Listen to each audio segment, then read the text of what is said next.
Assalamualaikum warahmatullahi wabarakatuh. Innal hamdalillah wassalatu wassalamu ala Rasulillah. Amma badu. Hadirin yang dimuliakan Allah, gambar yang kita saksikan memperlihatkan sebuah realitas sederhana namun syarat makna. Seorang anak kecil bertuliskan gaji, berusaha menahan tubuh besar, bertuliskan kebutuhan harian. Secara lahiriah, ini tampak seperti candaan. Namun bagi hati yang dibersihkan dengan ilmu tasawuf, di dalamnya terdapat cermin kehidupan yang sangat jujur. Dalam perspektif tasawuf, kehidupan dunia bukan dinilai dari apa yang kita miliki, melainkan dari kemana hati kita bergantung. Gaji adalah sebab, sedangkan kebutuhan adalah tuntutan. Namun yang sering terjadi, hati kita bergantung penuh pada sebab, seolah-olah sebab itulah yang memberi.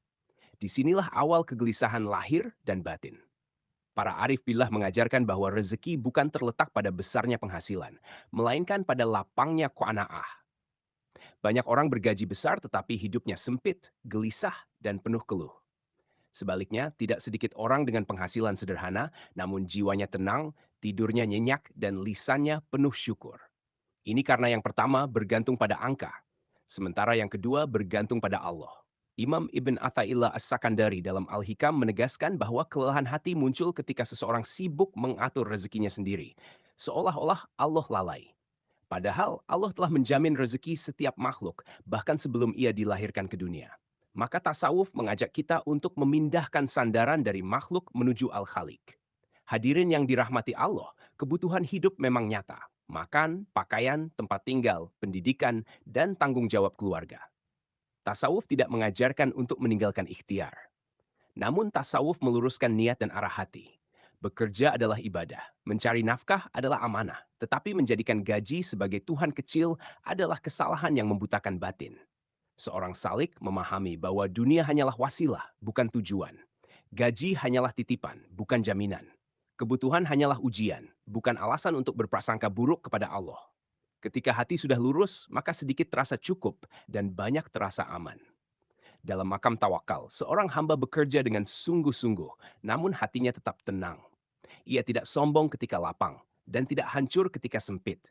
Sebab yang ia cari bukan sekadar tercukupinya kebutuhan jasmani, tetapi selamatnya iman dan terjaganya adab kepada Allah. Hadirin sekalian, tasawuf mengajarkan satu hal yang sangat mahal, kemerdekaan hati. Selama hati kita masih diperbudak oleh kebutuhan, oleh gengsi, oleh keinginan yang tak ada ujungnya, maka sebesar apapun gaji kita, kita tetap miskin. Namun, ketika hati telah merasa cukup bersama Allah, maka kekurangan pun berubah menjadi keberkahan. Mari kita bertanya pada diri sendiri, apakah selama ini kita bekerja karena Allah, ataukah kita menyembah hasil kerja kita? Apakah kita bersyukur saat cukup, atau justru mengeluh karena merasa kurang?